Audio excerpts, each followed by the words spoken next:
Welcome to Escaping Purgatory, a podcast where we rewatch Supernatural, then talk it through in the hopes that we can finally escape the show. Join us each week and leave comments on upcoming episodes, and together we can escape supernatural purgatory. Hi! Hello! We're back again. I say that as if we weren't here last week, but we haven't recorded in a very long time. Christmas just happened. New Year's just happened. So Happy New Year to everybody. I know this is coming out like way later than... I think we're almost in line with when these episodes actually came out. So this episode that we're recording today came out at the end of January. Oh, we caught up because our Christmas episode definitely came out too late for Christmas. Oh, yeah. This was after, this is a mid-season comeback. So they've just broke for Christmas in the show. I should also probably tell what episode this is. And actually, you can tell them what this episode is because I cannot pronounce these words. Because English is hard. It's hard, right? It's hard. So this episode is episode 9 of season 3, Malleus Maleficarum. I think I'm saying that right. I'm just going for it. It's all about confidence. And yeah. I do not have it when it comes to saying words. So that's why I leave it to you. This episode was written by, it's my boy, Ben Edlund, and directed by Robert Singer. Which you could tell. You could totally tell. There was an inappropriate, it felt inappropriate camera work in one scene. I was like, why? I'll say what it is. I think the way you're pointing at me, I'm like, I think you know what it is too. I know exactly what camera move you're thinking of because I wrote it down. I felt unnecessary. Yeah, totally. So, yeah, I mean, this episode is definitely, I can see why they brought this back as after a break because it's very plotty. It has witches in, but they're only really there as a plot device to get us to the rest of the story. Yeah, I liked it. It was okay. Yeah, I agree.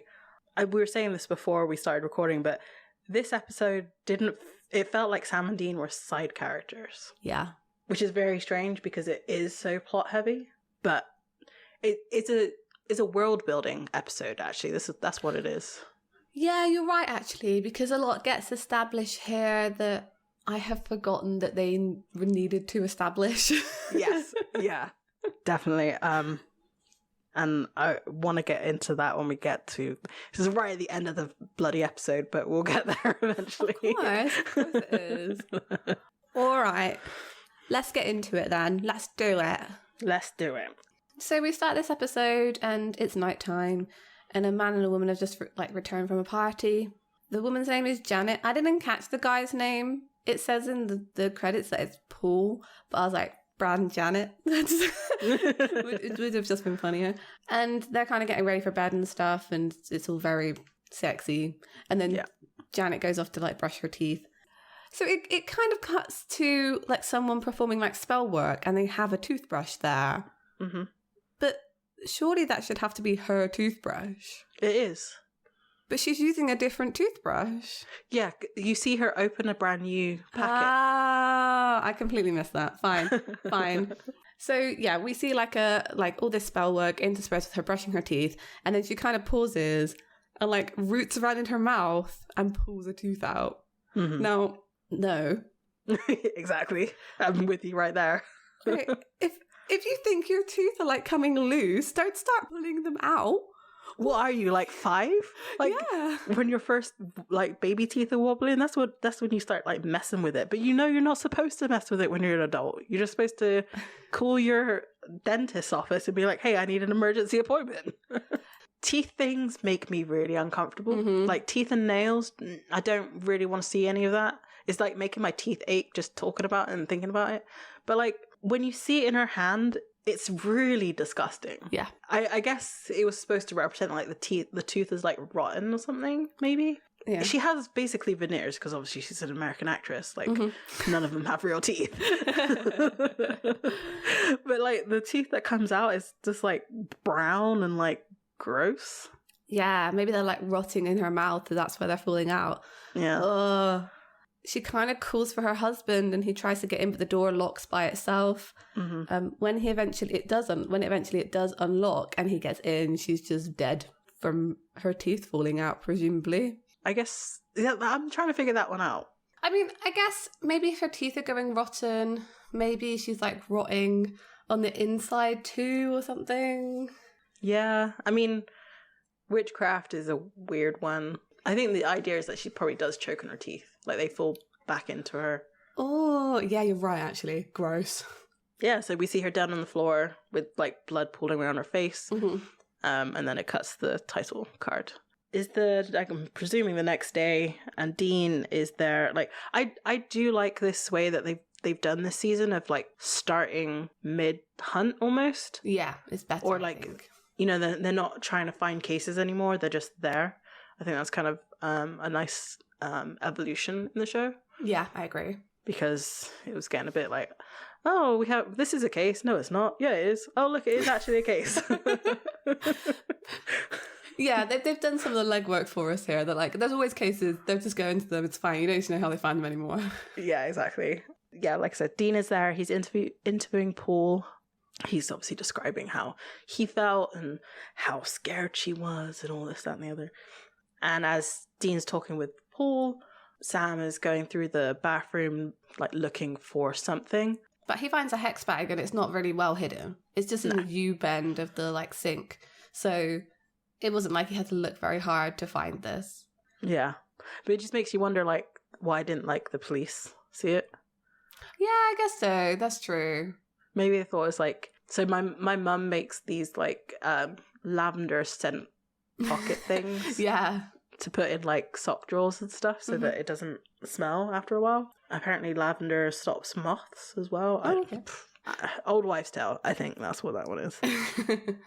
So maybe they thought it was something like that. It's just like a little scent bag to, like, stop the smell under the sink. Yeah, possibly.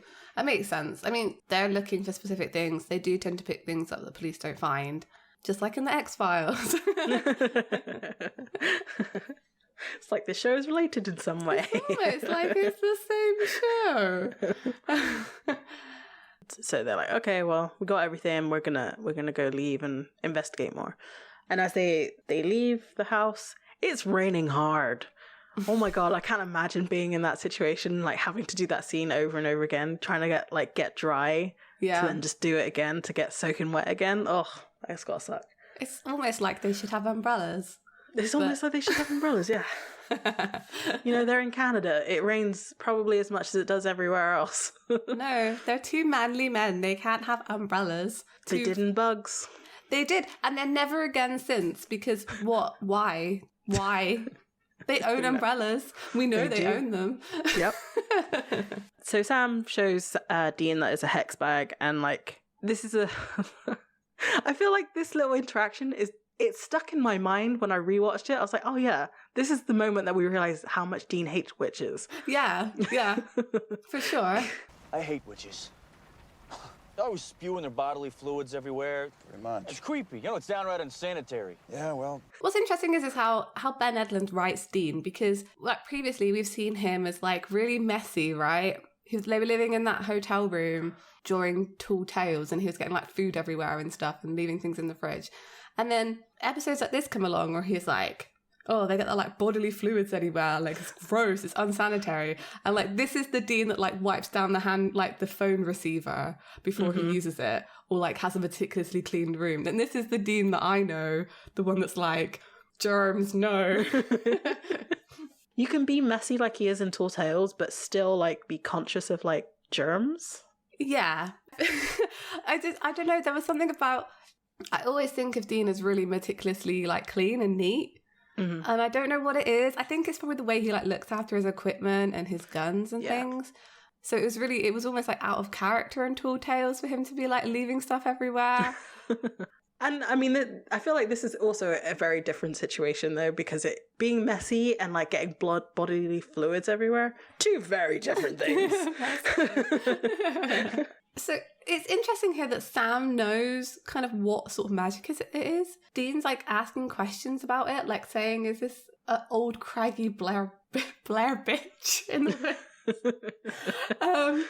And, like, Sam's like, well, no, you know, this is old world magic. Like, it could be anybody. And he even says, like, witches can be absolutely anybody. They're human. They look like us. It kind of seems that even though Dean has a problem with witches, he doesn't actually know a whole lot about them. And I'm sure they have faced witches in their life before this point. Yeah. But I guess maybe this is the first time that they've had to actually hunt a witch. This also shows that anybody can be a witch. Yeah, it's a skill that you learn rather than a talent that you have. But I think just like any skill, some people seem to be more inclined towards it. So Sam, for example, seems to be more inclined towards magic than Dean. What they get from this, though, is basically like, if it is a witch, it's probably someone that they know in the neighborhood who's enacting some kind of revenge. We're outside someone's house and there's a woman who's like gardening in a really weird place. Like it's like the strip between houses. Okay. You know, she's looking over at Amanda, we find out her name's Amanda at this point. And Amanda's looking very like distracted and not paying attention. Elizabeth asks like, oh, where were you yesterday? You know, you weren't there for book club, which should be a huge indicator. Like, this is a side note. I just moved to a new neighborhood. I don't know if I would join a book club in my neighborhood. I know that's a thing to do, but like, no. Yeah, I do kind of get what you mean. Like, when we were in lockdown, I kind of flirted with the idea of doing like a Zoom. There's a short story book club near me. And I was like, oh, that sounds doable. Like, I could read a short story and talk about it. And then, like, it actually got the day and, like, I hadn't actually read the story. I mean, that's just me. And I was like, oh, but I don't know. Because the thing is, the vibe I get from this, though, is that they started one with their friends. Like, they already all knew each other. I think walking into a, like, book club of people you don't know would always be more daunting because you don't already know their opinions on stuff. Yeah.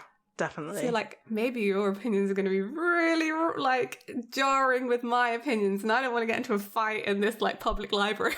Yeah, essentially. I have some really bad news for you here, Annabelle. You know what we're basically doing here is a supernatural book club.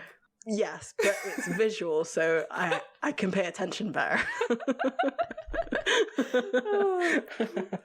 I get the words don't always draw me in. So. I get you. I do. I totally understand that. Oh. Anyway. So, and then Amanda rushes into her house and she goes to, like, her kitchen and it's got this rotting dinner in the oven. And it's like, okay, but that's a lot of bug activity on a freshly cooked meal. This is a really good point because how long has she been keeping that in her oven for it to be that bad? There's so many, like, maggots and bugs on it. Like a ridiculous amount. It wouldn't be food anymore at that point. It wouldn't look resemble food. Anyway, it was disgusting. Too many bugs in this episode. More bugs than bugs. Almost. You're not wrong. Apart from the bees. Yeah. Oh, yeah, it was so gross. And then it's nighttime and Paul's being sad in his car.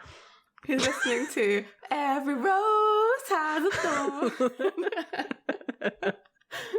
Beautiful rendition. While eating a burger. Yeah. What? Why? Like, I know, I understand that he's just lost his wife, but like, what? He's in his feelings. Maybe that bar that he's looking at is the place where they first met and they got a burger together and I'm making a backstory for this sad man in his car.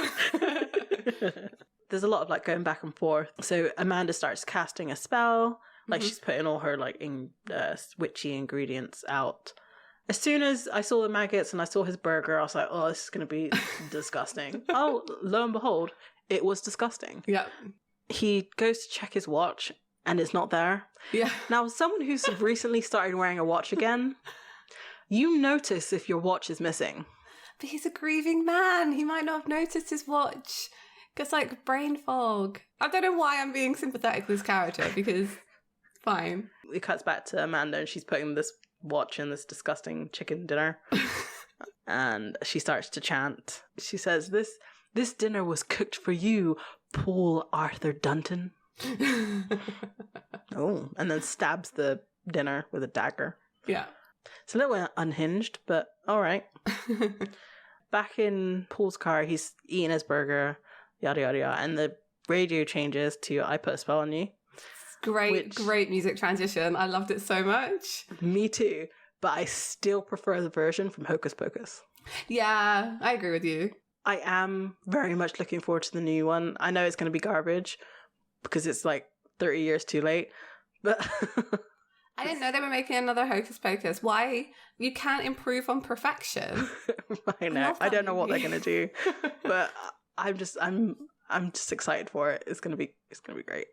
See, he goes to pick up his burger, like he dropped his burger on his seat, which at that point, nobody picks up a burger that they dropped on their seat. I'm a disgusting human being. You've done it. Gross. Like if I was checking my watch and had put my burger down in the passenger seat next to me, I would pick that burger back up and eat it. But he didn't, like, I would too, but I would fold like the paper out so it didn't go on the fabric of my seat, which he didn't do. He's a grieving man, Annabelle. That's your excuse for everything. It's not an excuse. But then he realizes like there's maggots in the burger and he like spits it out and starts choking, and it's disgusting. What would you do? What would you do if you were halfway through a burger and you looked at it and it was all maggoty and stuff? I think I'd just have to accept it. I feel like I'd go through the full like stages of grief, just straight to acceptance. I have eaten real worms, so I imagine that they're not actually. The thing is, if you had eaten a burger that was that maggoty, you would have noticed up to that point. So the bit that I ate was maybe okay, and now I just got to the gross bit of the burger. It's just extra protein, extra spice. So, but yeah, it's really gross. So, as Paul gets out of the car, because obviously that's what you do when you've just eaten a disgusting burger, we see Sam and Dean like, I don't know what happened that day, but the Impala just doesn't turn. Like, it comes around a corner, but it just goes straight over the corner. Like, I don't know what happened there.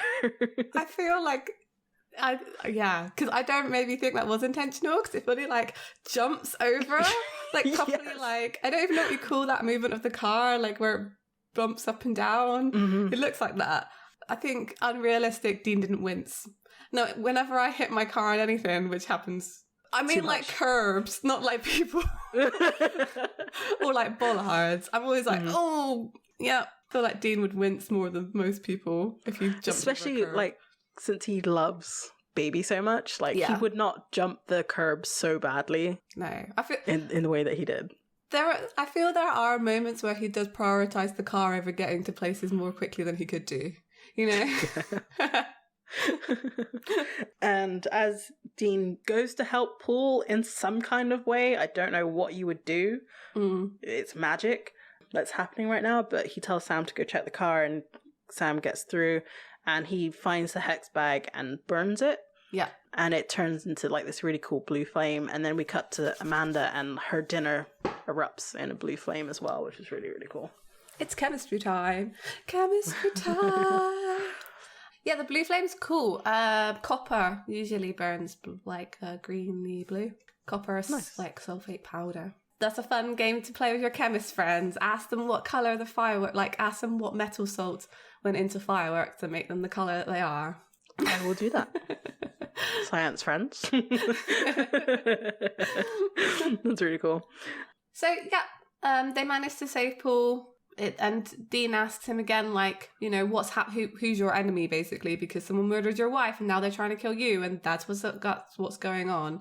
Paul doesn't believe him, but Dean says that if we hadn't been following you, you'd be a doornail right now. Not touching that one. And but eventually Paul confesses to him that there was a woman that he had an affair with, but he'd put an end to it like a week ago, which is like, okay, this is why this is all happening to you then. And they find out from him her name, because it cuts straight back to Amanda. She seems to be sort of like panicking, I guess, because her spell backfired, like flipping through the pages of a book and stuff, when she suddenly like starts screaming and like blood starts coming out of her arm. So it's all like cuts down her arm and stuff. She eventually like drops onto... Okay, this is the scene. This is the camera shot, right? She drops onto this glass table with like blood like pooling around her. And they've shot this under the glass table. And there is a really unnecessary zoom out. Yes. Yeah. I was like, what is that? Like, why they do this like weird zoom out? And I'm not even sure what it's supposed to show. It's just supposed to be dramatic. It's the dramatic zoom, but in reverse. So because that's the end of Act 1. So like it's going to cut to a commercial break, and so you could have just had her on this table and had that shot as the end. But no, you got to add that like Robert Singer spice, and he did like an extra zoom out before it cuts.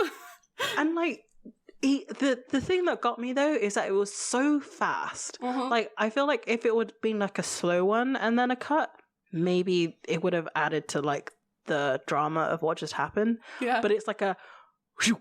It was just comedic. Like yes, absolutely. And it wasn't the right time for it to be a comedic moment. Yeah, that's totally true. Yeah, it was weird. It was weird at a place. Like, it's dramatic zooms, they get me because they are comedic, and this was a weird one. Yeah, definitely. So from that, we see Dean and Sam like entering what we presume is Amanda's house because they found out from Paul that's who she was, and they immediately find her covered in blood, with all her witch stuff around her. So like, case closed, guys. Let's go home. Basically, yeah.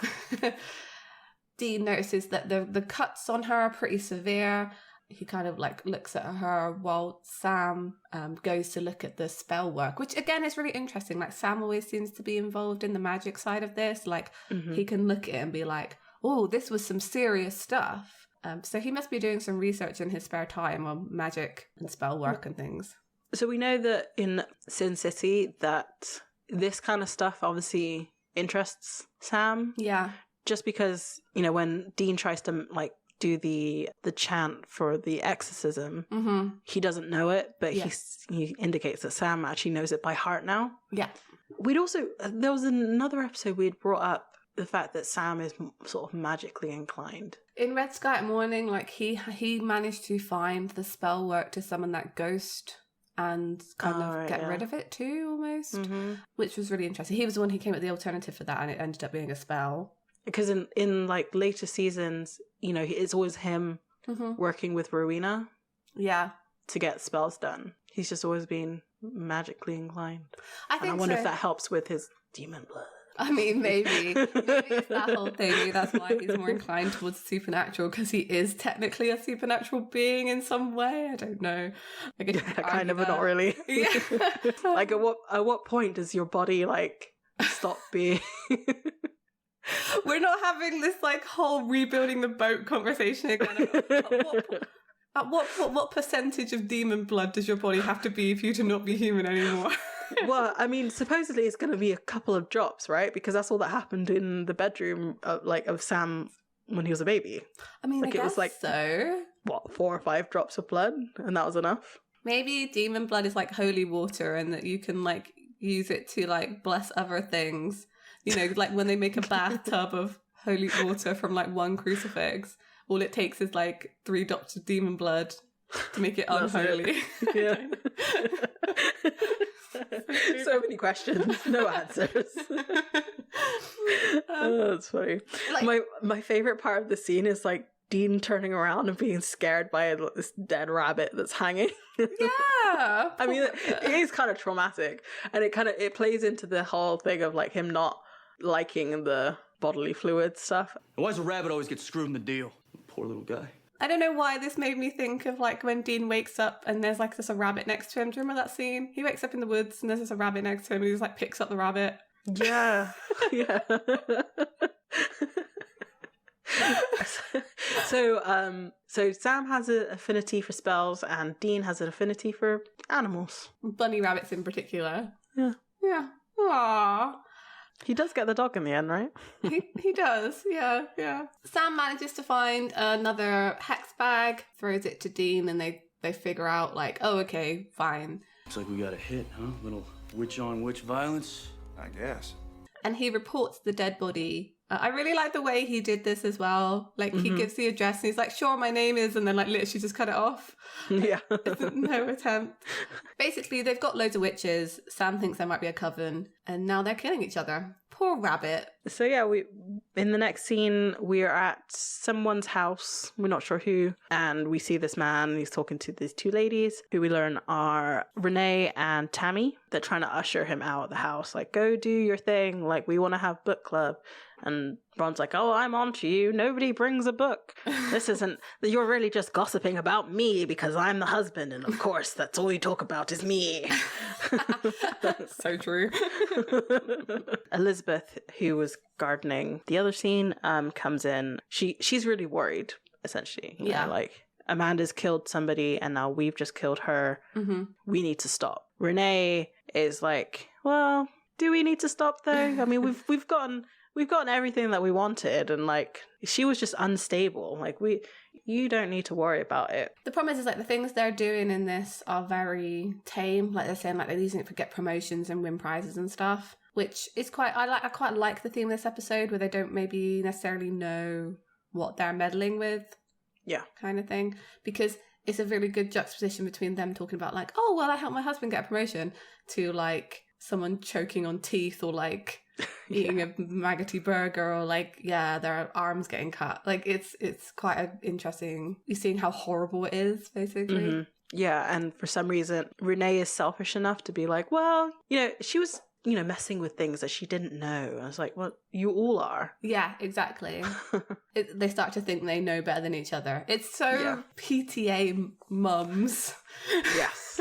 Yeah, really. I mean, this is very much suburban, upper middle class problems.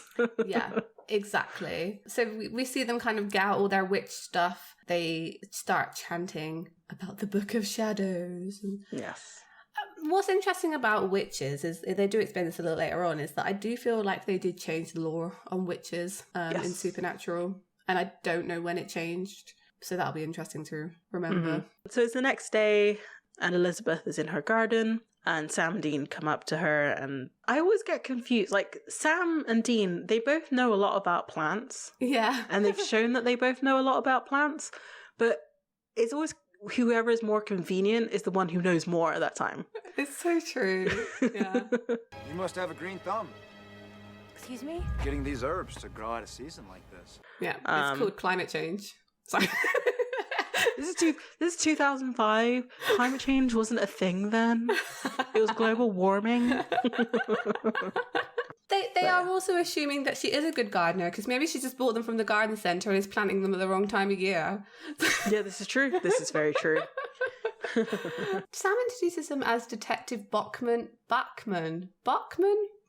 and Detective Turner. They kind of explain that they're asking people about what happened to Amanda. Dean asks if she knew anything about her practices.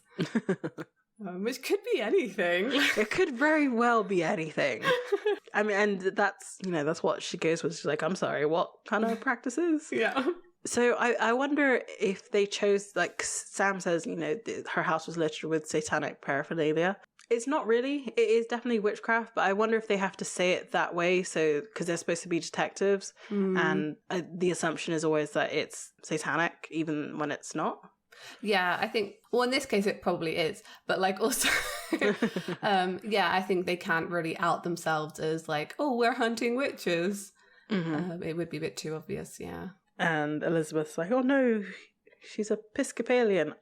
I don't know what any of these like off branches of Christian things are. Like, what? I have no idea. I mean, maybe we probably do have all those branches in the UK, but like, I know C of E and Catholic, and that's pretty much it. And then like, there's a Methodist church and the Baptist church. There's a Baptist church. I don't know what the differences are. No, I need to do some theology reading. Well, then we're pretty sure she was using the wrong Bible. And then Renee and Tammy, they arrive. It feels very much like Mean Girls kind of thing. Oh, like, yeah. There's 3 of them against these 2 guys. Renee's like, oh, are you okay? Like, she's very... I don't like Renee. No. Like, I'm not sorry about what happens to her. Because she says, Dean says, who are you, miss? and she's like, Mrs.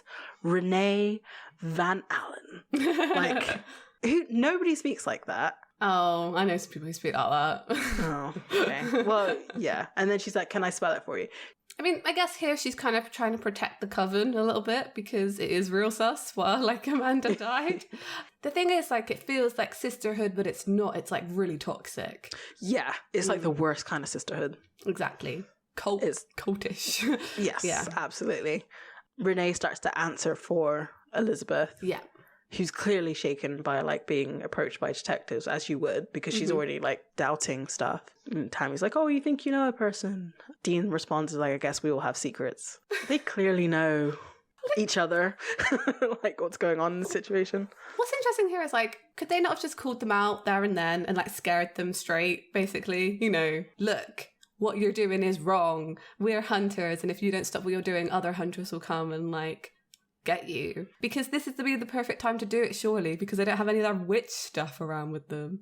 It's now nighttime. This transition felt very strange. I was like, what? But whatever. Supernatural and time, we know, doesn't exist. Nope.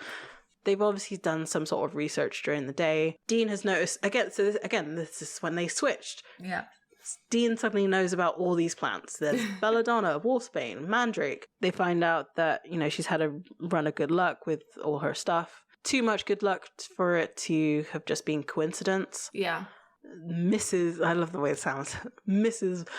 has won a whole bunch of crafts stuff. A regular Martha Stewart, huh? Except for the devil worship. Dean has some really good one-liners in this episode. That's because Ben Edlund wrote it. Just this saying. Is true. So they're sort of theorizing, like, why they would have killed Amanda. Mm-hmm. And essentially it's just because she was going outside of the norm. Because by all accounts, the whole point of this coven was to make their lives better. Yeah, exactly. And then Amanda's just gone and killed Janet. It's all very messy, essentially, yeah. As they're driving along this road, the Impala starts to kick out. Oh, no, actually, before this, Sam says they're working black magic. They need to be stopped. Yeah, because, like, basically, it kind of looks like the problem solved itself. There was a witch. Mm-hmm. Now she's dead. Mm-hmm. Killed by her fellow witches, who seem to be doing little magic, you know, not really hurting anybody, and they kind of solved the problem. So Dean's like, problem solved, maybe we should thank them.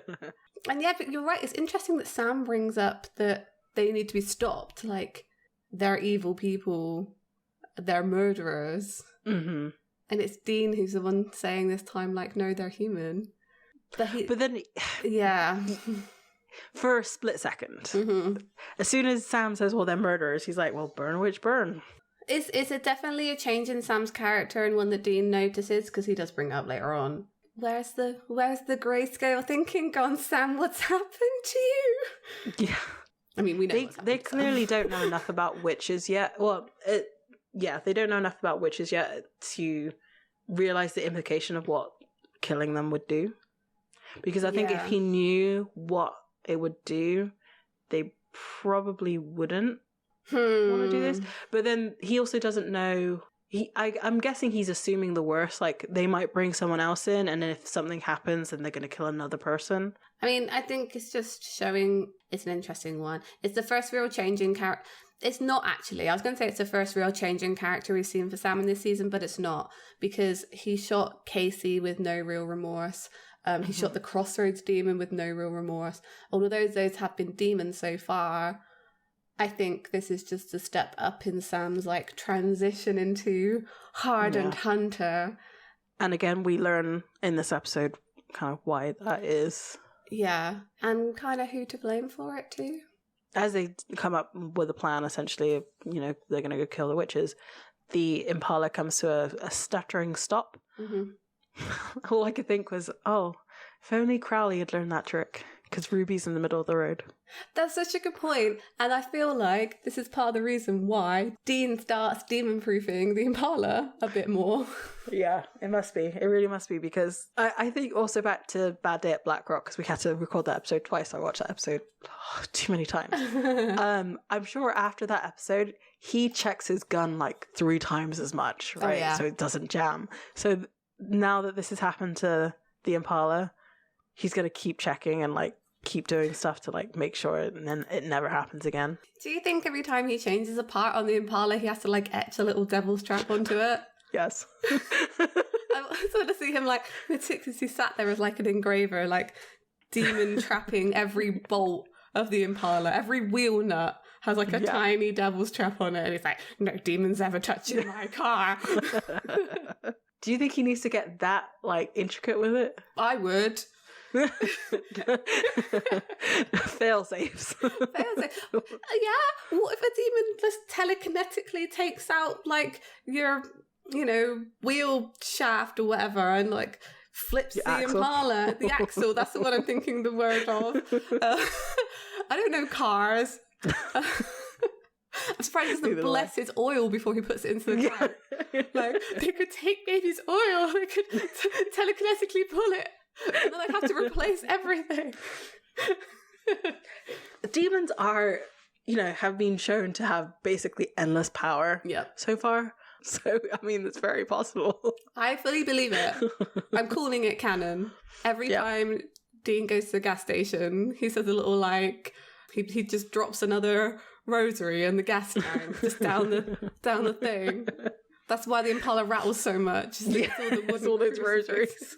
No, I mean, that's not going to destroy your car in any kind of way. It's fine. They just get Bobby to like clean them out every now and then. Yeah.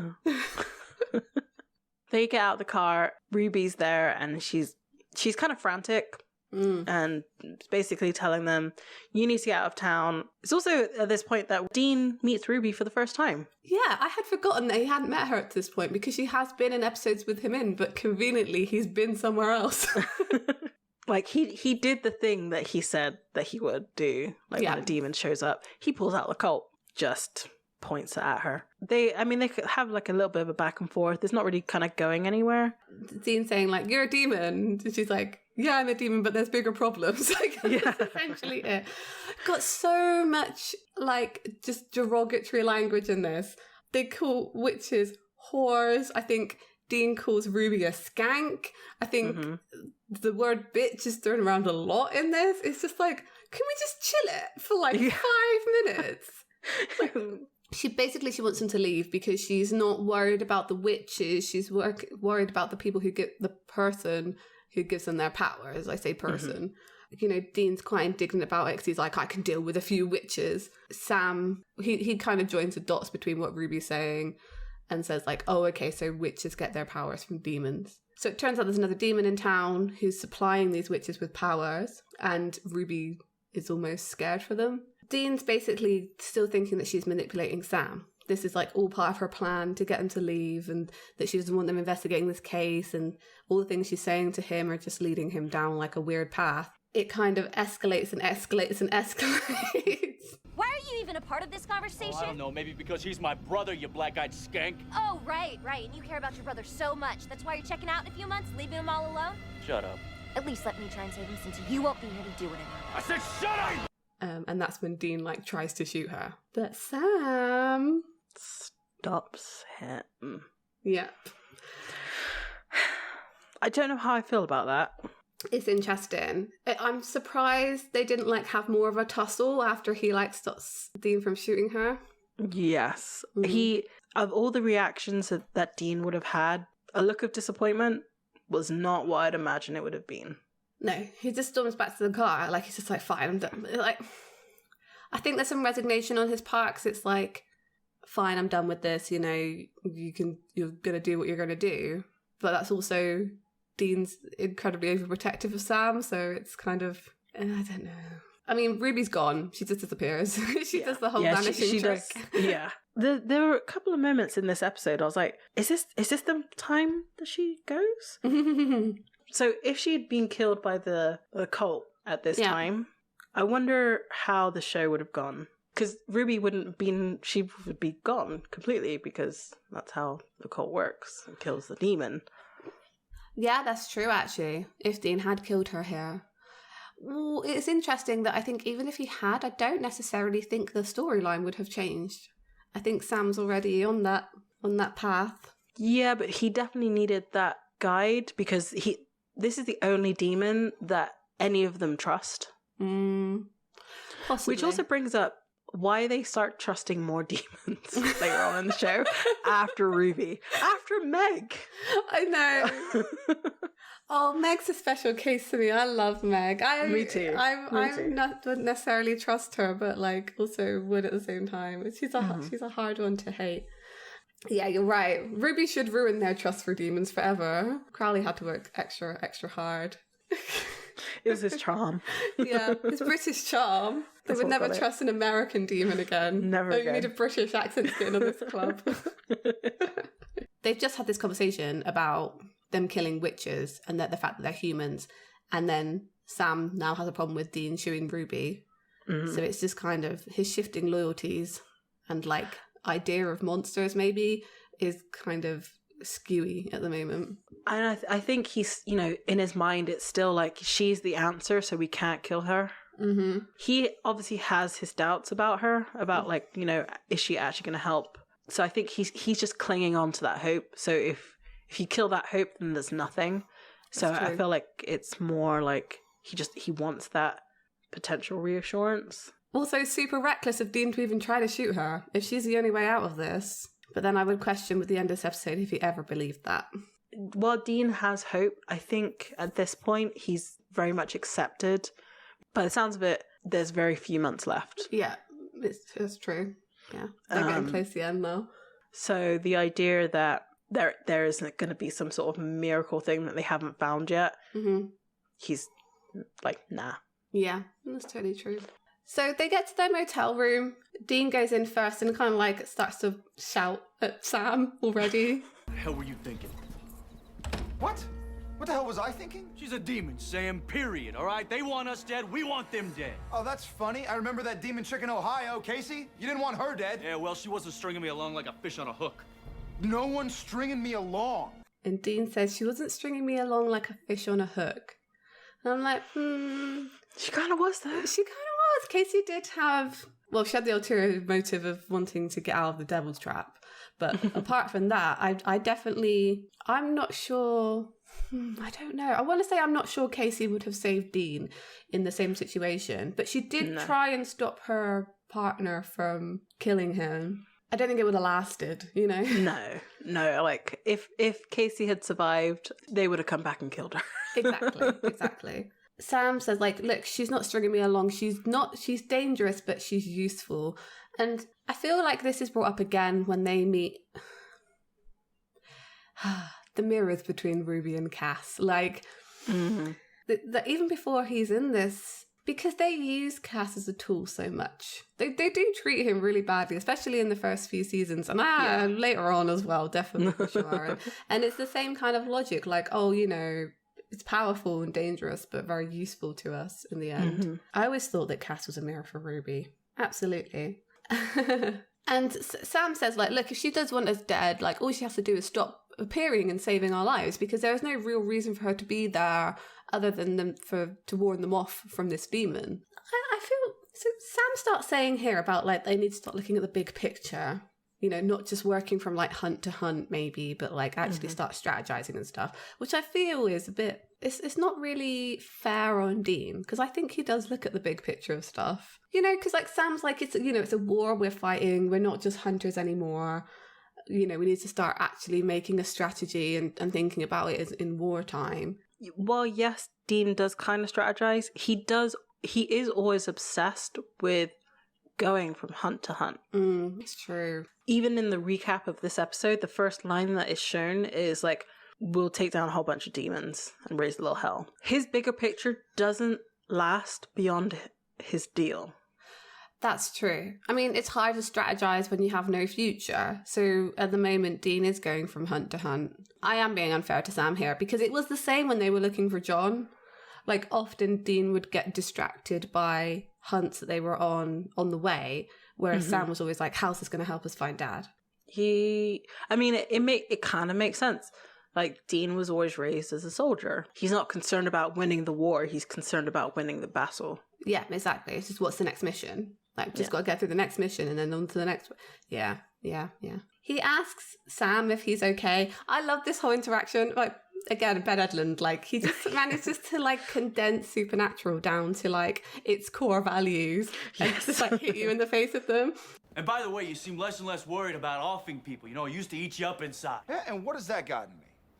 Nothing, but it's just what you're supposed to do, okay? We're supposed to drive in the freaking car and freaking argue about this stuff. You know, you go on about the sanctity of life and all that crap. Wait, so you're mad because I'm starting to agree with you? No, I'm not mad. I'm worried. Dean's right, that's the formula, right? They argue about whether or not they're going to kill the monster, and Sam always says, like, Sam is Bones on the Enterprise, and he's like, it's a living thing, we can't kill it, and Dean is like, no, it's a bad thing. Right. What's interesting is Dean's uncomfortable when he's outside the formula, but he doesn't know it's a TV formula yet. He even says, I'm not mad, I'm just worried. Yeah. And this is obviously because of what Azazel had told him at the gate. Mm-hmm. I think it's so funny that they always jump to a supernatural conclusion. Like, it's because of what Azazel says about bringing Sam back is the reason why Sam is acting different. But then Sam actually gives the reason of why he's acting different. Like, he doesn't even try to think of the human option. It's like, oh, it must be demon related. That's so true. Yeah. Oh, we showed some kind of character growth. Something must have happened to me. Someone must have put a spell on me. Dean, you're leaving, right? And I gotta stay here in this crap hole of a world alone. So the way I see it, if I'm gonna make it, if I'm gonna fight this war after you're gone, then I gotta change. Change into what? Into you. I kind of love this. Mm-hmm. They don't ever refer to Dean dying. They don't say death. They don't say dying. They don't say passing. It's always he's leaving. Yeah. He's going. The deal's going to be completed. It's almost like they don't accept that he's going to actually die. Yeah. Even now, there's an option that he is not going to be gone forever. Mm-hmm. He's just leaving. He's going on vacation. Yeah. Yeah. Which is just like, oh. It is sad, but there's always like an implication in sort of Sam and I think Dean's mind that this was a choice. I mean, it was, but it wasn't really for Dean, was it? Like, the choice wasn't really there. No, there was no choice. This conversation gets kind of lessened by the fact that something's going on with Dean right now. Yeah. He's like rubbing his stomach. Like a phone's about to ring in his stomach. Yeah, essentially. Dean asks, changed into what? Sam says, into you. I've got to be more like you. Because he doesn't need to be like Dean. No. And we see that. There's an interesting track you could take here because, I mean, I'll talk about it more at the end of the episode, but Dean sees himself on another path, right? Where he's going. And if Sam's trying to be more like Dean, where is that eventually going to lead? And maybe his biggest fears will come true for Sam if he kind of carries on down that path towards being more like Dean. I don't think Dean sees that as any way positive thing because he doesn't actually really like himself that much. But it also shows that Sam has a lot of admiration for Dean. They've mentioned this before. Dean thinks Sam is stronger than him. Yeah. Right? But this line just contradicts that. Yeah. Sam knows he's not as strong in the hunt as Dean is, and he needs to be like him to continue. But Sam doesn't need to be like Dean to continue hunting because Dean's way of thinking about hunting is not healthy. Not at this point, and I don't think ever actually, you're right. What he's basically saying to Dean here is that he needs to be more ruthless. And I think that would be a really hard thing to hear about yourself. I don't think Dean necessarily sees himself as like an unforgiving, ruthless hunter. You know, he sees himself almost as like a comic book hero, right? Yes. Yeah. So, he's just killing the bad people, the people who deserve it. Very serial killer type thinking. Let's not go there. But, you know, with this stuff with the witches, they're kind of just misguided. And even Dean came round to not killing the vampires in Bloodlust. Whereas it's like Sam has taken all that, like, that kind of growth that Dean has done towards seeing things less black and white and has completely disregarded it.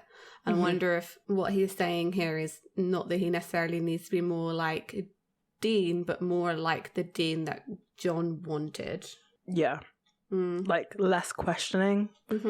More, I would say taking orders, but the thing is, Sam's already admitted that he's going to be alone. Yeah. So there's no one to take orders from, which makes the situation different already. Yeah. Dean has never been alone. He's always had John to give him direction. Yeah, at least from somewhere. You're right, yeah. Yeah. And it's only now that, Dean's coming into his own. And realising that he's not John, actually. Yeah, exactly. Yeah. And that not everything needs to be killed. Yeah, exactly. And, Sam has had a positive effect on Dean. This is what we've been saying about this whole, monster killing stuff. And basically Sam's kind of saying, well, none of that matters because I actually want to be like you, as in ruthless and just unflinching towards my task of killing these things. And I think that Dean would have had a lot more to say about this if he didn't suddenly start doubling over in pain. Yeah, basically. And I would have loved to have heard what the conversation would have led to. Yeah. And I don't know if this actually ever gets addressed again. I don't think so. In such a direct way. No, not in that, you want to be like me? Why on earth do you want to be like me kind of conversation. I feel like we kind of needed that at some point. Yeah, definitely. I kind of want to see Dean accept that someone likes stuff about him. Yes. But he needs to point out that you don't need these attributes of me. So we want to go to couples therapy, I think. Yeah, of course. Yeah, is what we want here. Yeah. Exactly. People who live together. I don't think couples therapy should just be for romantic partners. I think if you live together, you need to learn how to get along in some way, and I think that could be the way forward. Definitely. Roommates. I know, there are some shared housing situations where I'm like, you guys need to go to group therapy because there's something about that dynamic is not working. Definitely. Dean, writhing around in pain, says that, something's wrong. It feels like there's a bunch of knives inside. Dean realizes it's the coven. I mean... Obviously, that's going to be what the case is. And then Sam sort of tears up the room to try and find a hex bag, and he can't find it anywhere. And Dean's starting to choke up blood. Sam's not finding the hex bag. He even splits the mattress in two, and I'm like, surely there'd be evidence of the mattress being damaged. You didn't even look at the bedside table. Maybe try that first before you jump to inside mattress.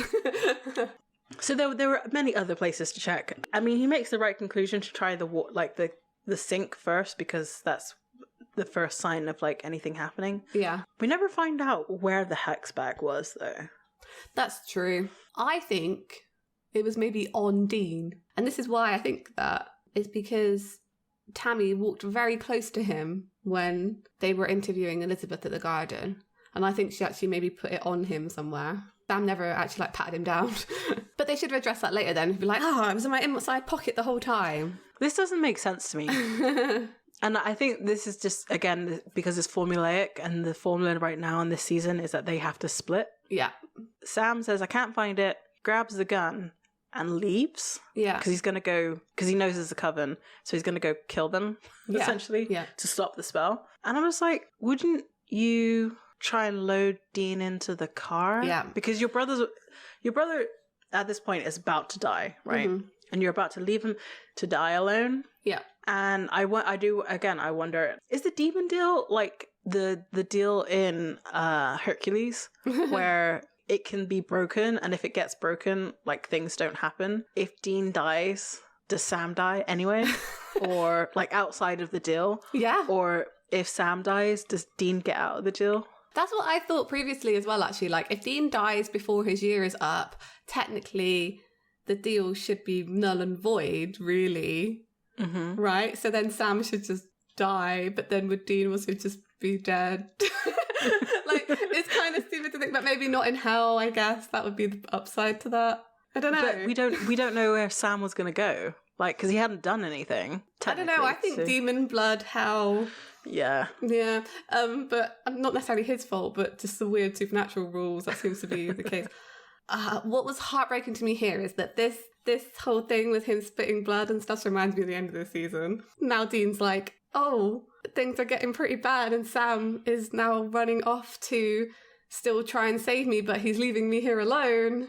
Mm-hmm. What's going to happen when those hellhounds actually do come for me? Is he still going to be trying to fight things? rather than, I don't know, be there. Yeah. I know he was in a hurry, but I do think he should have taken Dean. Should have taken Dean. I feel Sam could fireman lift Dean like over his shoulder, and I kind of want to see that. Yeah, me too. I think it would be a real funny visual. Mm-hmm. So we see Elizabeth, Renee, and Tammy, and they're set up again around that altar chanting, and Sam just kicks in the door, very much Dean style. And he is Dean. The angry driving was the exact mirror of Dean's angry driving. Like the face and everything was very, very good. Yeah, anyway, sorry. I mean, after his statement that he just said that he needs to turn more into Dean, he's literally just done that. I'm surprised he didn't put on the leather jacket. Yeah, no, right? Or like pop the collar. Sam demands that they let him go, and they're like, who are you talking about? And Sam's like, look, if you know me, you know this gun, you're killing my brother, now let him go. Tells him to get away from the altar. Rightfully terrified, because this crazy man's just waving a gun at you and saying, like, if you know about me, I'm like, no, we don't know about you. No one knows you, Sam. Like, God, think a lot of yourself, don't you? Yeah. We're back at the hotel, and Dean is looking very much miserable, dying on the floor by himself. And then Ruby comes in, calls her a bitch again. I mean, like, with his dying breath, calls her a bitch. Yes. Like, at least he's committed, I guess. To the bit. Ruby, like, throws him on the bed and squirts some kind of something. It's like black. It's like it's like ink. It's like all over his face. Like, it gets in his like eyebrow. It's like literally all over his face. So after the spell has been dispelled, whatever, and he sits up, it looks like it comes out of his nose, which means either it got squirted up his nose, or as she was pouring it in, he was actually somewhat drowning, and it came up the back of his throat and down his nose. And I am like, poor Jensen, either way, because ow. Another person committed to the bit. Yeah, absolutely. It's just like, oh my God, because it does come out. It's definitely like running down his nose. So I don't know if it was like done in makeup afterwards, or it just happened that. Oh yeah, there's a question, a convention question. Yeah, did you get that? How many times have you been close to drowning because someone's squirting or throwing liquid in your face? Yeah, that's a great one. After Ruby saves him, she says, "Stop calling me bitch." So we're back to the Van Allen house, and Elizabeth is explaining that, like, we weren't doing anything. We don't even know who your brother is. And he starts to count down like they're children. And then they say that, you know, we were just trying to get Renee a better mortgage rate, which, honestly, I would do the same. Yeah, that's true. Actually, no, I wouldn't sell my soul for a better mortgage rate. No, not for money. What would you sell your soul for? I'm trying to think. Would anything be worth eternity in hell? I mean, you would eventually become a demon. Oh, I would do it. I would do it to, like, save my husband. I would do it to save my nephews. We made it sad. I was like, oh no, a big yogurt. I don't even like yogurt. I don't even like it that much. For some reason, when you said that, I was like, oh, like in Adventure Time. Like, every time Jake gets a wish, he always wishes for, like, a sandwich. Yeah. A good sandwich. No, I wouldn't go to hell for a good sandwich. That's stupid. Yeah, it is. There's no sandwich on earth that would be good enough to go to hell for. That's true. Though I did have, like, avocado and ham on toast the other day, and, like, that felt good enough. Right. So you had it without having to sell your soul. That's true. I could just make that. I forgot I didn't need to summon a demon to make me avocado on toast. Can you imagine, like, the true millennial experience? I can't afford avocados because like, I was too busy buying a house, and they are of equal value, as we know. So now I have to summon a demon every time I want an avocado. Anyway. Moving on. So we cut back to Ruby and Dean, and Ruby says, next time you point that gun at me, I'm not just going to disappear. So just, like, I'm going to hit you back or something. But she tosses him his sawn off shotgun Dean kind of is in disbelief that she saved his life. What was that stuff? God, it was ass. It tasted like ass. It's called witchcraft, short bus. I don't want to put an explicit rating on this podcast, but since I'm this close. And they kind of insult each other. She calls him short bus, and he doesn't really have a retort. Until she leaves. Yeah. It's not very good. It's not even very good. So we go back to Sam. He is pointing the gun kind of at all of them. He's like, which one of you is killing Dean, essentially? Eventually he points at Tammy, who's been pretty quiet through this whole episode so far, and figures it out because he says, you know, you've all had good things happen except Tammy. What's Tammy getting out of this? And maybe you've already got what you wanted. Souls! And Tammy tried to keep up the ruse for a little bit, and then she does what we see most demons do and just drop it. Eventually. Yeah, completely. I love it. I love it when they drop it. And her eyes change to black. All the other people are really shocked in the room, apart from Sam. I don't understand why he didn't shoot her right there and then. Yeah, because that would have stopped the spell. You would think so, but this is supernatural, so they got to have like a little like monologue. You know, they talk about villain monologues. I feel like hero monologues are also a thing. Oh, yeah. Yeah. They don't really talk about them enough, but I feel like the procrastination in killing the villain is definitely a thing. Yeah, I mean, he has what, like 1, 2, 3, 4, 5, 6.5 sentences? Yeah, exactly. He has a long time before he shoots her. He only shoots her because she basically says Dean's probably already dead by now. She said, what's wrong? Couldn't find my hex bag. Which is why I still think it's on Dean. Sam shoots the Colt at her, and it does like a weird bullet time, like slow-mo. Yeah. Very Max Payne. Now, most people reference The Matrix with that, but I feel like, I would need to check this reference. I wonder which came out first, whether it was The Matrix or whether it was Max Payne. I feel like it might have been The Matrix first. Do you know what I mean when I say Max Payne?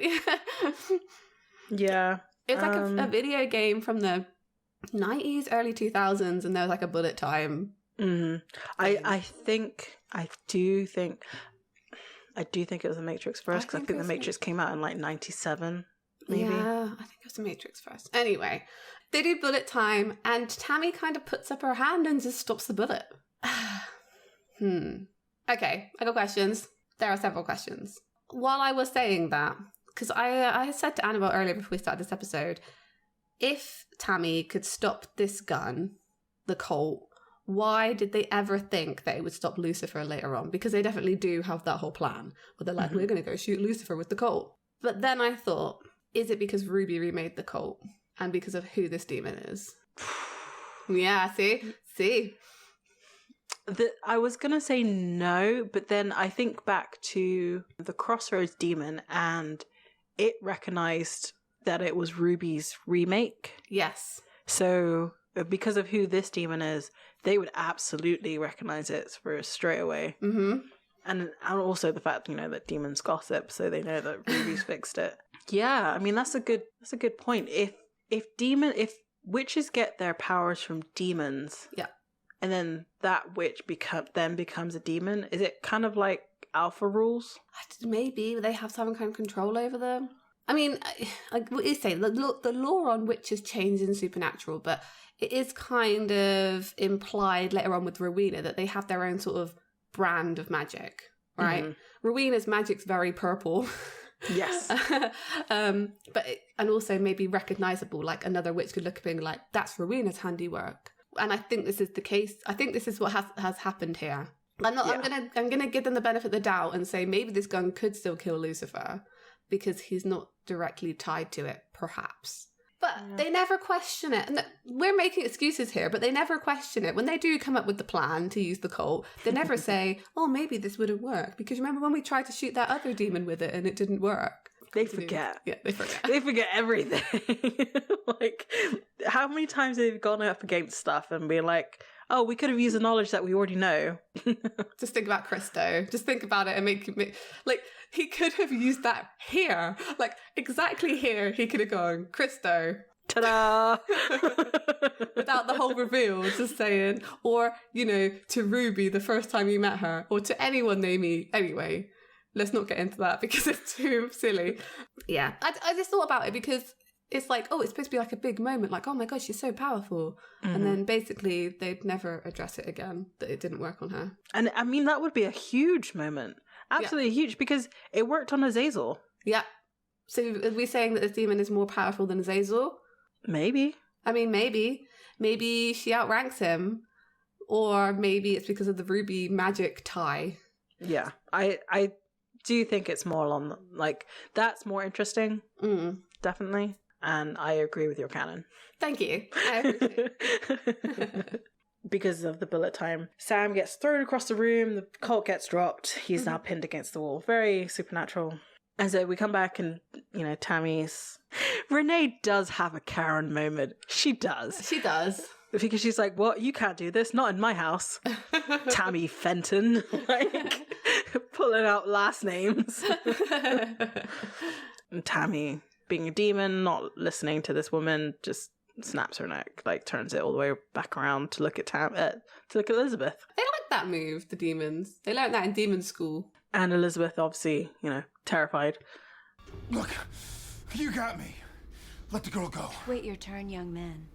It's really interesting here to find out like how witches kind of worked in early Supernatural, because Tammy kind of explains, she basically doesn't explain her hair by explaining it to Elizabeth. You prayed to me, essentially, like those books you had were real, and then I gave you your power through them, and you sold your souls to me.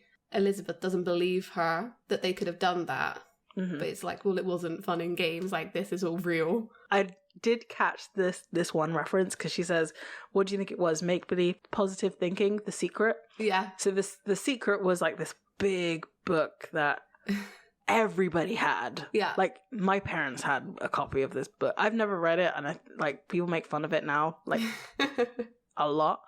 And basically, because it's a self-help book that's like not helpful. It's just basically a book of inspirational quotes, from my understanding. She calls her a pig. Yeah. What? I feel like she's had to put up with these suburban mums like a lot over the last few weeks. And also like, I guess like a pig to the slaughter kind of thing. Yeah.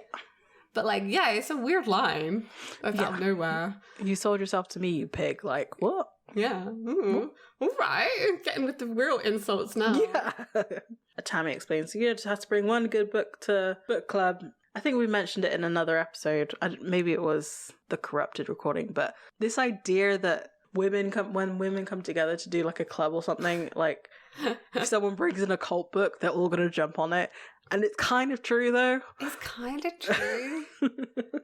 In every group of friends I know, there's someone who reads tarot or like can do some palm reading or crystal healing. Like I've never known a group in a whole group of women, there's always at least one, usually more than one. And it's because all teenage girls believe they're witches. Of course. I mean, we've been told that our entire lives that we could be one. I mean, screw Harry Potter. I grew up with The Worst Witch. Did you ever read this? Yes, I did. I love that story. It's so good. And like, if you like Harry Potter, you would like The Worst Witch. It's basically about a witch who's half human, right? If I remember this correctly. I haven't read these books since I was maybe 12. And she goes to a school for witches and they're all horrible to her because she's like only half a witch. And she's a half a witch because they all have pentagrams on their palms and she only has half a pentagram. It's a great book series and they made it into like a BBC children's show as well. I love The Worst Witch. Me too. Like, I don't like the Harry Potter series books. I think they are garbage. Whoa, controversial. It's tainted for me now. I do struggle to read or interact with anything Harry Potter just because J.K. Rowling is a truly awful garbage person. Yeah, garbage person. There are better British. The Worst Witch, I think, is a better series. There was this really cute book, I don't know what, called Goblino the Witch's Cat. It was one of my favourite books growing up as a child, and it was about a cat, and there was like a litter of kittens, and they were all witches' kittens, right? But they were all black kittens, and then they had one kitten that was like tabby and white, and they like push him out and say, "You're not a witch's cat because you're not a black cat." And then it's like the little tabby cat goes on adventures and like does like little magic, and like eventually sort of like finds a home, and it's really nice. It's adorable. It's one of my favourite books for a child. So yeah, we think that growing up as a girl is all fairies and princesses, but it's not. It's all magic and like trying to raise the dead. Yeah, absolutely. And curse people. Oh yeah. I'm pretty sure I tried to curse some people in my teenage years. Yeah. I'm not to say who. There's some people I wanted to curse. Yeah, for sure. But anyway, so yeah, this idea that she brought an occult book and be like, "Oh, look, we should try this," and they would all jump on it. Yeah, I mean, bored housewives. 100% believable. Absolutely. Is this a cautionary tale? Are they telling housewives to not get involved in satanic rituals? Because I feel like that's very I don't know. It's a very old school way of thinking these days. So while Tammy has Sam pinned to this wall, she's like, "Oh, I can't believe I caught Sammy Winchester." Like really smug at him. Mm-hmm. She says that they've been looking for him, and Sam's like, "What, to lead your stupid army?" And she's like, "No, she's on the other side to Casey." So we met Casey in Sin City, who's like all for Sam, thinks he's amazing, thinks he's the rightful ruler of the demons. So this is the other side. And Tammy's like, "You're not our messiah," which, great. Yep. "We don't believe in you. There's a new leader rising in the West, and that's who we're going to bet on." And I was pondering it before this episode, who this could be. The only conclusion I could get to was they're talking about Lilith. Do we know where Lilith rises? She hasn't been mentioned at all yet, and I don't know.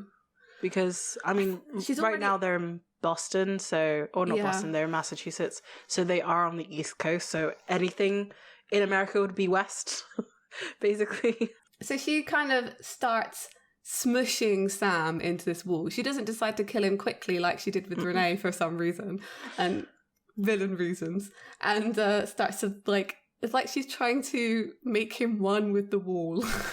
Yeah, I'm like, is she like just increasing gravity on him against the wall, or is he just like, is she trying to break his back? I don't know. I don't know how that was supposed to like kill Sam. Just smushing him, smearing him against the wall. I was gonna say Sam jelly, but that's really wrong. Making some Sam jelly, Sam jam, Sam jam.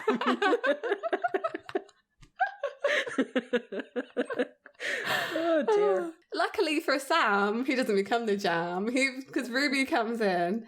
She comes in with her like hands held above her head and like, "Wait, I came here to talk." It seems like Tammy does recognize Ruby because she says like, "You made it out of the gate." That was a bitch of a fight. So I'm guessing it was difficult for demons to claw their way out of hell. Mm-hmm. They made a reference to it when John appears. They're like, that, he managed to claw his way out of hell to save us. And Tammy asks Ruby what she wants. And she kind of goes into this whole spiel like, "I've missed you. Take me back." It's very like break up, try to get back together with your significant other kind of thing. Yeah. One thing before this though is Dean runs into the room completely uselessly. Like he has his shotgun drawn and like shoots, but like nothing happens. And then he's pinned against the wall. And then Ruby comes in. This whole thing's happening. Like I watched that. I rewound Dean running into here because he goes over that sofa just like, whoa. It's like completely.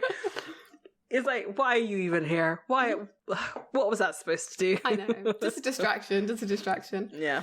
I do feel like Ruby is acting here like a scorned lover, like Tammy, so Tammy, I looked this up because I thought like they never give her demon name.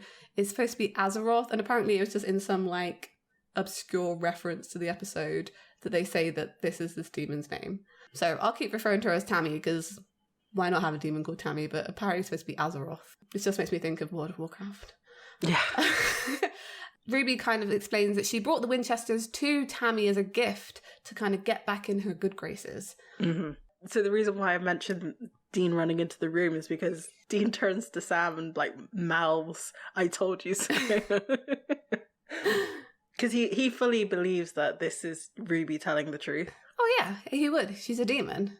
Do you think this is more than a teacher-student relationship between Tammy and Ruby? I feel like it's implied that they were a thing. Well, so we saw with Casey and the priest, I can't remember what his name was, that demons can form like really strong connections. Mm-hmm. I don't know. I'm not sure either. They're definitely playing it, I think, as a romantic angle in this. Because, you know, Tammy says to Ruby, like, "You are one of my best." And it looks like Ruby's almost leaning in to kiss her when she goes to stab her with the demon knife. Yeah, no, I think I do think so. Tammy manages to catch the knife and they fight. There's a cool bit where Tammy throws Ruby into the television and it kind of sparks. Yeah. That's the highlight of the fight for me. That was quite good. Tammy's kind of in disbelief that Ruby seems to be working with Sam and Dean. You're really telling me you threw in your chips with Abbott and Costello here? So for some reason, Tammy wants to carry on fighting. Like, she tells Ruby to get up. Because she has her pitch. She gets her down on the ground, right? Mm-hmm. And then is like, "Come on, like, get up and fight me," essentially. Says, "Haven't we been here before?" So we kind of find out, because Tammy tells Sam that Ruby was once a witch and that basically Tammy was her sponsor. Like, her source of power.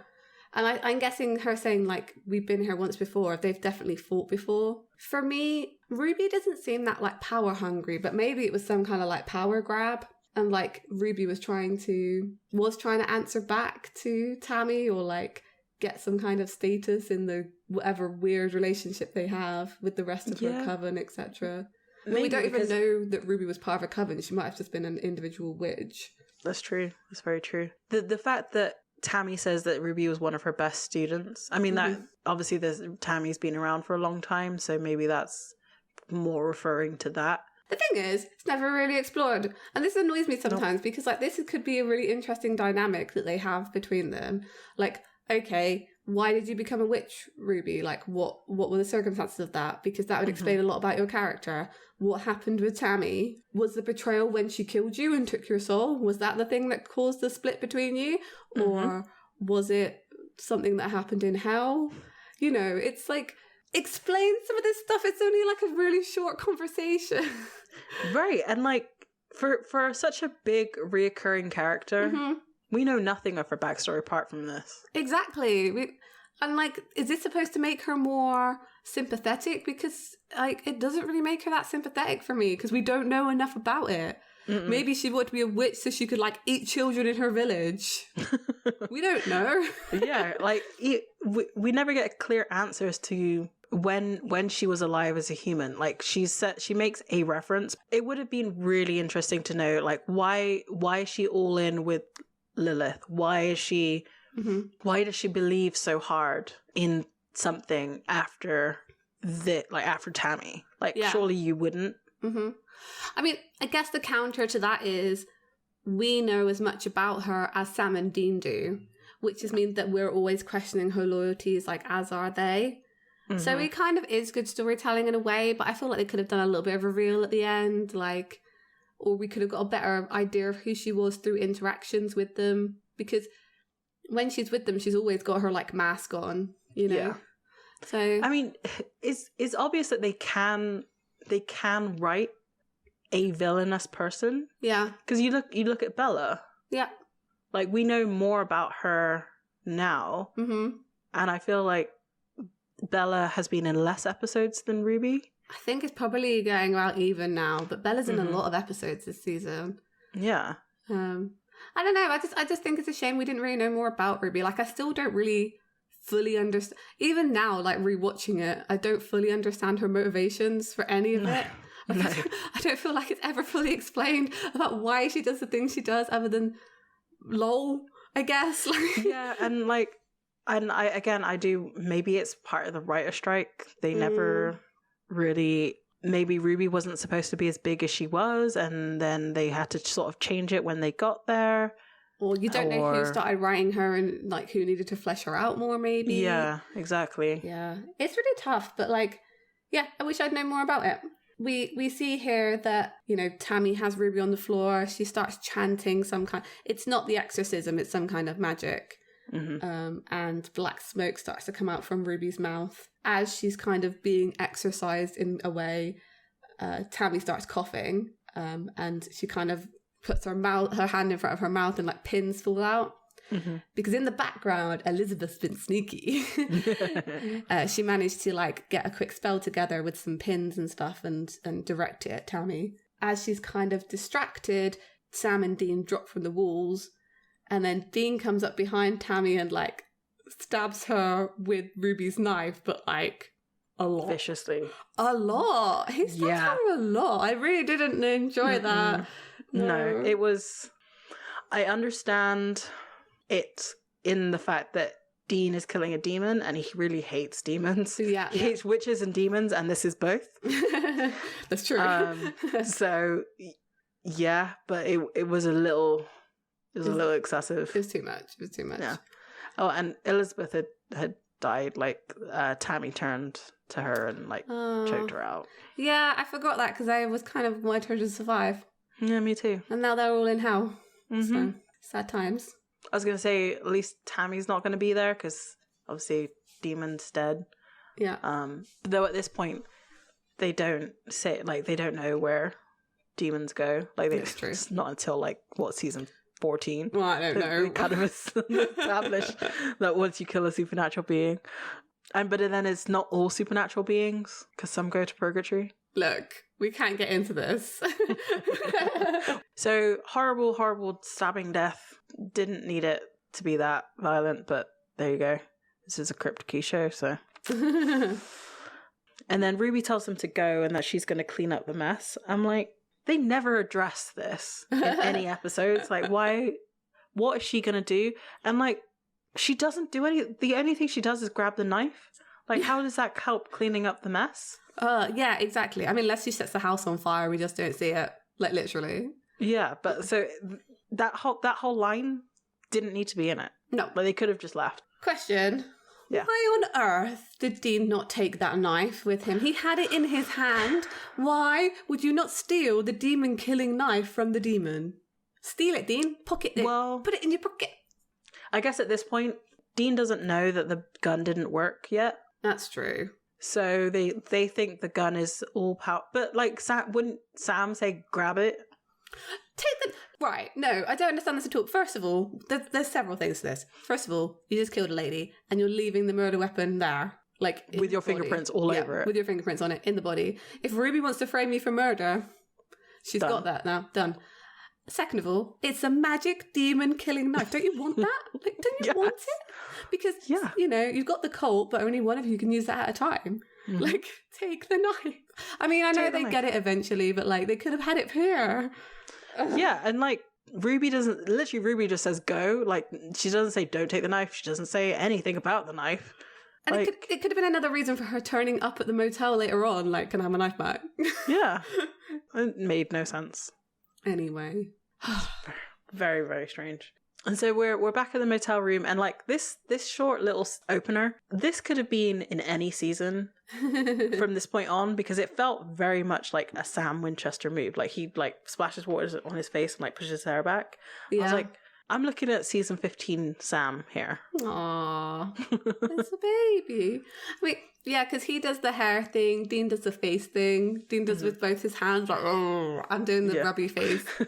Dean Winchester move, but you can't see me. I can, so it's fine. Look, do you know what I miss? I do miss the aesthetic of angels and demons from early Supernatural. I know we were talking about early Supernaturals, really just season 1 and 2. But Dean's outside this dark motel and the, like, lights start flickering and Ruby appears. And it's like, why did they stop doing this with demons and angels as well? That, like, lights flicker when they appear. Yeah, I mean, I don't know. The light bill. It just adds to their general like spookiness that I really like. I like them to be like spooky and like otherworldly, and not just like, it's more of a juxtaposition when they do human things then. Like it's weirder when you see like Cass having to ride in the Impala because he could just teleport everywhere. You're like, oh, okay, there's something that's happening to him that's actually affecting him, rather than appearing and like windows showering and lights flickering. And light bulbs like destroying themselves. Exactly. I missed the drama. Why did angels and demons forget their whole like drama gene? Anyway. I mean, and the way that they did this was really well done too, because like it kind of, you knew she was going to appear, but the way that they did it was like, he would look behind him, he would look in front of him, look behind him, look in front of him, and like she appeared by his side. Yeah. It was very Crossroads deal moment. Yeah, that's how they like them to appear. Dean says to Ruby, So the devil may care after all, is that what I'm supposed to believe? I don't believe in the devil. Oh, I just wrote in my notes, liar! You don't, eh? You don't. I think someone's telling a bit of a porcupine. Dean walks towards her and he says, like, let me get this straight. You were human once, you died, you went to hell, and you became a... And this is where we find out that all demons were humans. And I had kind of forgotten that... We didn't know this. We didn't know this. Yeah. But it does make sense in the story now to find this out. It turns out that Ruby was about when the plague was about, so she's fairly old. So all of them, and every damn demon, they were all human once? They kind of discuss it, and Ruby says, you know, most demons have forgotten who they were, that they were maybe even human at all. And like, that's what happened when you go to hell. Hell is forgetting what you are. There's a real fire in the pit. Agonies you can't even imagine. No, I saw Hellraiser. I get the gist. Actually, they got that pretty close. Except for all the custom leather. Which questions how long she's been on Earth for. Like, she's seen all these pop culture references, and she also doesn't talk like she's from the Middle Ages, but fine. Do you think they learn modern stuff in how, you know, the other demons come... A guy dies in the 90s, and then he goes and explains Hellraiser to other demons once he's become a demon. Like, they sit around and have, like, you explain the plot of movies to each other. I think it's more of like, you know how Metatron gave Cass the knowledge of references? I think it's more like that, like it's like a transference of like information through like something. Touch. They have a psychic network. Yeah. Demon radio, just like angel radio. Mm-hmm. Yeah. Exactly. So they can, basically, it's to keep up their snark levels when they get to Earth. Because otherwise, who wants to be insulted by someone from like Shakespearean times? Can you imagine? That'd be hilarious. I bite my thumb at you, sir. You know, there's certain moments in Supernatural that I wish I could relive for a first watch through. Yeah. And this is definitely one of them. Mm-hmm.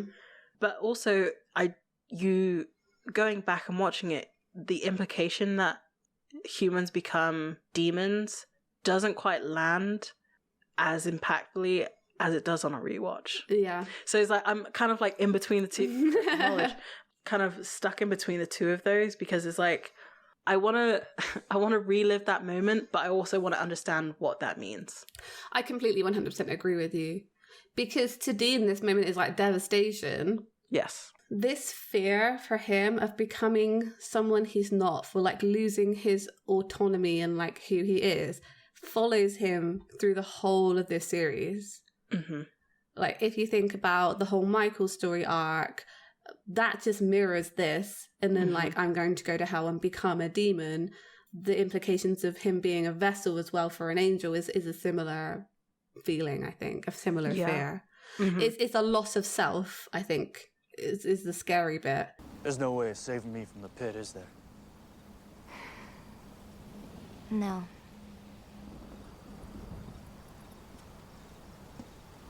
Why'd you tell Sam that you could?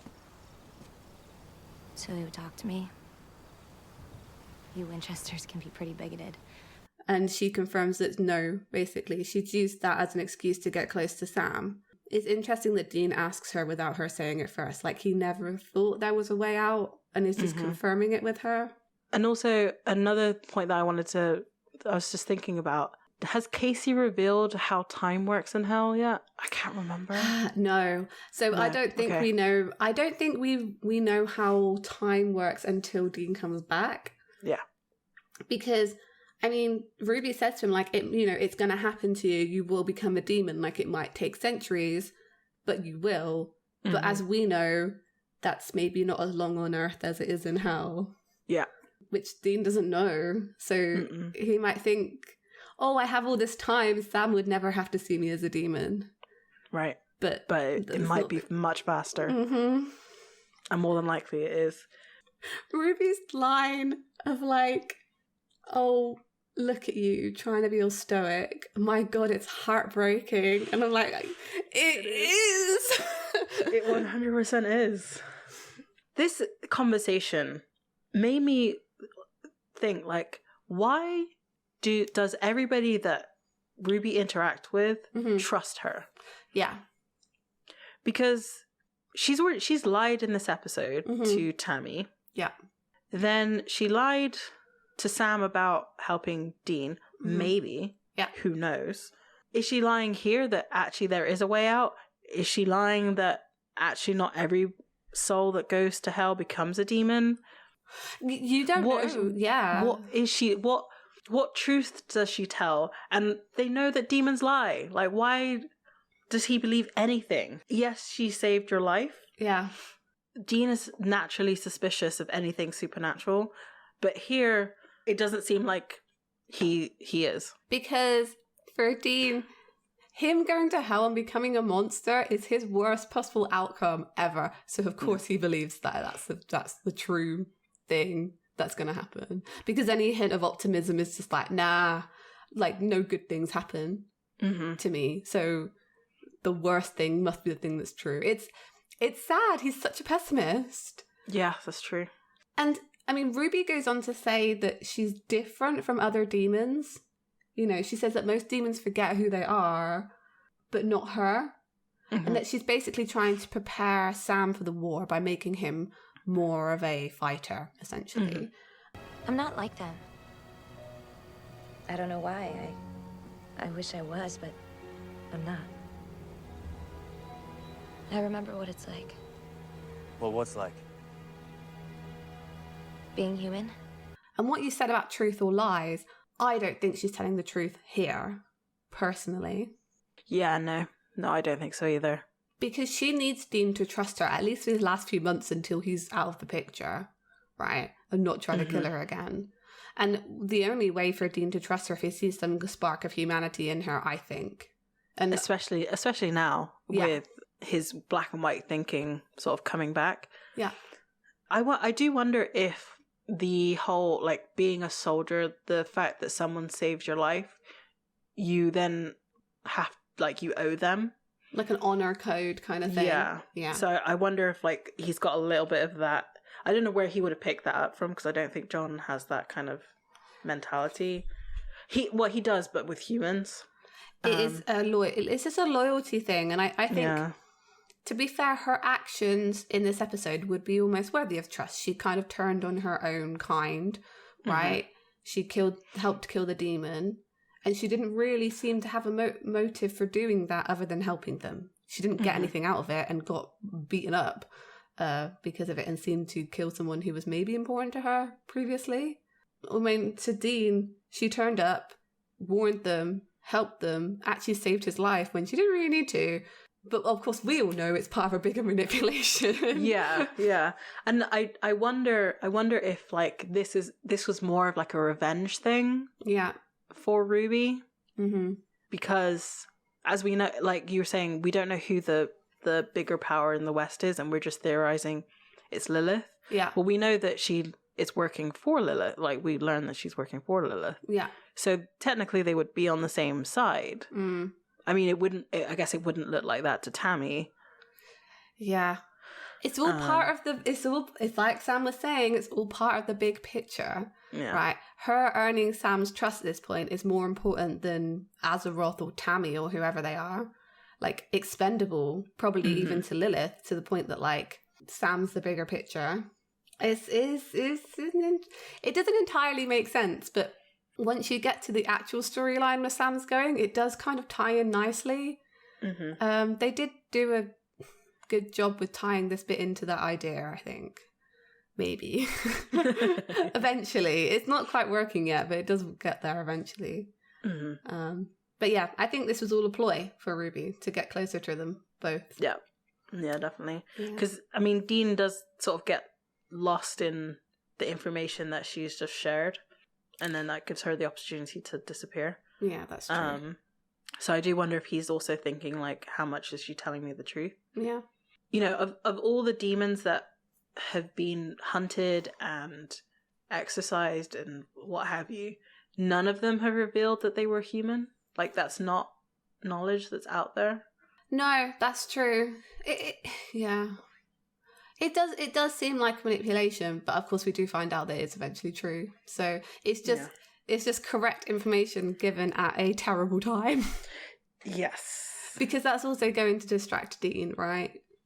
Maybe he would be a bit more motivated now to look for a way out the Crossroads deal. Now he knows he was going to become a demon, and that could distract him from Sam a little bit and let her have her wicked way with him. Like, there's a whole... Ruby's a very smart character. I do like her a lot. I appreciate her, like, whole manipulative thing that she's got going. This was a good one. It was a good one. Yeah. I like how this episode ended. This conversation needed to happen, and I'm glad it happened between Ruby and Dean rather than Ruby and Sam, because it's not... If this happened between Ruby and Sam, I don't think Dean would have believed it in any way. Yeah, I think that's probably true. Like, what does Ruby gain out of telling Dean this? I mean, we know, but like, distraction, etc. But like, for him, it seems like she's just telling him the truth. Yeah. Yeah, warning him. I do find it funny that it seems like the end goal of Supernatural is to make Sam and Dean both demons. Like, yeah. By the end of it. No, the whole soulless thing, like, it's just that, but that's supposed to be the fear that they overcome, that they will become that in the end, and that they don't. So I guess if we're going to say one positive thing for the finale, it was that. Yeah. I mean, if you think about Chuck's bad ending for Sam, the one that convinces him not to do the thing, it was them becoming monsters. So it's still in season 15, even though they've all been monsters pretty much through all of their time, and they know what it's like. That's still their biggest fear right at the end. But no, I like this one. Very plot heavy. I feel the witches were there for just a convenience rather than necessarily a good monster of the week. It was fully explained, and like it just kind of wanted to get Ruby in somehow, so it makes sense to make her a witch if you tie witches to demons in some way. Everything's demon related in this season. Yeah, I mean, it kind of has to be, doesn't it? I guess so. Yeah, no, it was a good one. I don't know, it felt plot heavy, but like not enough. Yeah, there should have been more explanation on some of the things, but they need to keep us in the dark a bit for reveals later on that actually never really come. Definitely. The next episode that we're going to be talking about is Dream a Little Dream of Me. Oh my gosh, this episode is... No. Your girl's back. The girl's back. Are you sure she's in the next episode? Oh, she is as well. I like this episode, and it's also devastating, so looking forward to that one. Well, guess what? The story was done by Sarah Gamble, which is why it's devastating. Yeah. But then it was adapted by Catherine Humphries, so... Oh, yeah. Well, so that makes sense. Sarah Gamble, once again, breaking hearts. And souls. And souls. So thank you again to the Pixel Agora for our lovely cover art for the podcast. We really appreciate it. We really love it. You can buy a version of it on our Redbubble store, and a portion of the profits go to them. So support your local artists. Yay! I know they're not exactly local because it's the internet, but we're all local on the internet, right? Yeah, we all know each other on the internet. So you can, come talk to us about the episodes. You can find us on basically all social media. I know that Tumblr has been a bit ganked or nerfed recently, but look for us under Escaping Purgatory or Escaping Podcast on Twitter. Come say hello. Come talk about your feelings, thoughts, and inspirations. I love that. So this week we signed a questionable contract to get some magic powers and tried to raise the dead, but it didn't quite work, and we just kind of ended up with a moldy lemon. That's all right. So, yeah, next time, let's see if we can find our way out. Bye. Bye.